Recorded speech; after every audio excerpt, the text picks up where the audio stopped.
ஜமா இந்த படத்தோட one line story என்னென்னு கேட்டிங்கன்னா, ஹீரோட அவங்க அப்பா கூத்து மேலே இன்ட்ரெஸ்ட் ஆகி அவர் நல்ல ஒரு பெரிய ஆட்டக்காரர் ஆகிடுவார்.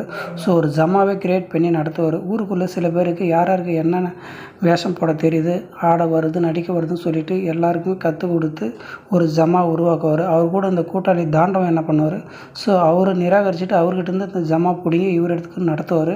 அதுக்கப்புறம் ஹீரோ என்ன பண்ணுவார், எங்கள் அப்பா கிட்ட இருந்தானே இந்த ஜமாவே பிடுங்கினேன், இந்த ஜமா வாங்கிட்டு வந்து நான் பிடுங்கன்னு சொல்லிட்டு பிடுங்கிடுவார். இதுதான் ஒன்று ஸ்டோரி. ஜமா இந்த படத்தில் பார்த்திங்கன்னா ஹீரோ திரௌபதி வேஷம் தான் போடுவார். ஸோ லேடிஸ் கெட்டப்பு அவருக்கு இந்த கெட்டப் தான் ரொம்ப பிடிக்குன்னு சொல்லுவார். ஆனால் இப்படியே அவர் இந்த வேஷம் போட்டு ஆடுறதுனால அவர் ஆக்டிவிட்டி எல்லாமே பார்த்திங்கன்னா ஒரு லேடிஸ் மாதிரியே இருக்கும். அதனால் இவர் பொண்ணுக்கு பார்க்க போகும்போதெல்லாம் எல்லா இடத்துலையும் இவர் இந்த மாதிரி இருக்கிறான்னு சொல்லிட்டு நிராகரிச்சிருவாங்க.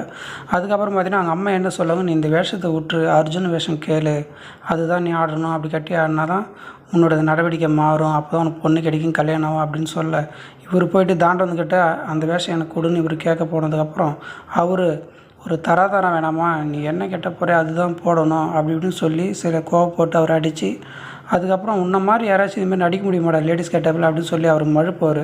அவர் மழுப்புனதுக்கப்புறம் அவனும் சரி சிரிச்சுக்கிட்டே கிளம்பி போயிடுவார். அதுக்கப்புறம் ஹீரோ பார்த்திங்கன்னா நம்ம ஹீரோனிக்கிட்ட அந்த ஹீரோயினோட அப்போ தான் பார்த்திங்கன்னா நம்ம தாண்டவன் கஷ்டில் அந்த பொண்ணுக்கு நம்ம ஹீரோ துரத்தி லவ் பண்ணாங்க. ஏன் லவ் பண்ணாங்கன்னு பார்த்தீங்கன்னா, இவங்க ஸ்கூல் முடிச்சுட்டு ஸோ வேலைக்கு அவங்க அப்பா அனுப்புவார். ஆனால் வேலைக்கு அனுப்பாதீங்க, படிக்க அனுப்புங்க சொல்லிவிட்டு அந்த பொண்ணுக்கும் பதிலாக இவர் வேலைக்கு போவார். அதனால் அந்த பொண்ணு பார்த்திங்கன்னா இவர் மேலே பெரிய காதல் வந்து துரத்தி லவ் பண்ணுவாங்க.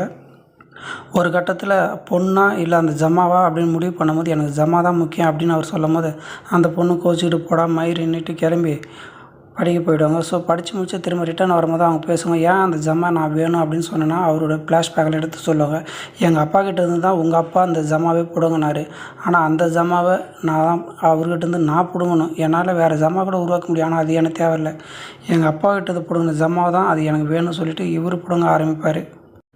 இந்த படத்தில் நம்ம ஹீரோ லேடிஸ் கெட்டப் வேஷம் போட்டு தான் ஆடுவார். ஸோ இவர் யாருன்னு பார்த்தீங்கன்னா இந்த படத்தோட டைரக்டர் தான்.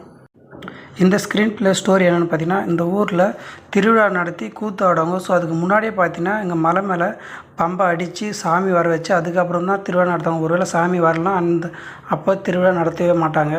ஹீரோ மேலே சாமி வந்ததுனால அவரை கரகம் தூக்கி வச்சு அவர் கரகம் தூக்கிட்டு வருவார். ஸோ கரகம் யார் தூக்கிட்டு வந்தாங்களோ அவங்களுக்கு தான் அர்ஜுன் வேஷம் கொடுக்கணும் அப்படின்னு சொல்லி பேசிகிட்டு இருக்கும்போது உடனே தாண்டம் வந்து இவனாம் அர்ஜுன் வேஷம் போட்டால் என்ன ஆகுது, இவன் கட்டி இந்த ஜமா நடத்துல நீங்களாம் இருப்பீங்களா அப்படின்னு கேட்டு ஸோ யாருமே முடியாதுன்னு சொல்லிவிடாங்க. நம்ம ஹீரோ எப்பவுமே பார்த்தீங்கன்னா திரௌபதி வேஷம் போட்டு கட்டுறதுனால அந்த லேடிஸோட ஆக்டிவிட்டி அப்படியே அவருக்கு வந்துடும். அதனால் அவர் எப்போ பார்த்தாலும் பார்த்தீங்கன்னா லேடிஸ் கூடயே தான் பேசிட்டு சுற்றிட்டுருப்பார். அதோட சீனு தான் இது.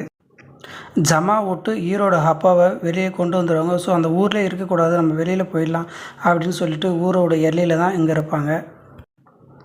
இவர் பார்த்தீங்கன்னா லாஸ்ட்டாக ஃபைனல் முடியும் போது படம் எண்டில் ஸோ இவர் பார்த்தீங்கன்னா நான் கர்ணன் வேஷம் கட்டுறான், அவன் வந்து குந்தி வேஷம் போட்டுன்ட்டு சொல்லிட்டு குடிச்சிட்ருப்பார். ஸோ இவர் என்ன சொல்லுவார்னா, கர்ண வேஷம் போட்டு இவர் செத்த மாதிரி நடிப்பார், ஆனால் குந்தவி என் வயிற்றில் இப்படி பிறந்துட்டியே வேறு ஏன்னா பிறந்துடலாம் அப்படி இப்படின்னு சொல்லி அழுவாங்க. அந்த நடிப்பிலே இவர் கண் கலங்கி ஹீரோ காலில் விழுந்து செத்துருவார்.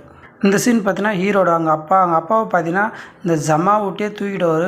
ஸோ தூக்குனதுல அந்த துக்கம் தாங்க முடியாமல் டெய்லியும் குடிச்சிட்டு கடைசியாக இந்த வேஷம் கட்டி ஆடிட்டு அப்படியே செத்துருவார். ஜமாவில் இருக்கிற ஒருத்தவங்க என்ன சொல்லுவார்னா, நீ சரியான ஆட்டக்காரன் தான் அர்ஜுன் வேஷம் போட்டு நீ ஆடி காட்டுறா, அப்போ தானே நீ எனக்கு வாத்தியார் அப்படின்னு சொல்லிட்டு அவனை அசிங்கப்படுத்துகிறாங்க. ஆனால் அவர் என்ன பண்ணுவார், என்னால் முடியும் அப்படின்னு சொல்லிட்டு அர்ஜுன் வேஷம் கட்டி பக்காவாக ஆடுவார். கடைசி சீனு தான் இது. ஸோ ஆடி முடித்தோடனே அவரே வியந்து பார்த்துருவார். ஸோ ஜமாவே இவருக்கே கிடைச்ச மாதிரி படத்தை முடிச்சிருவாங்க.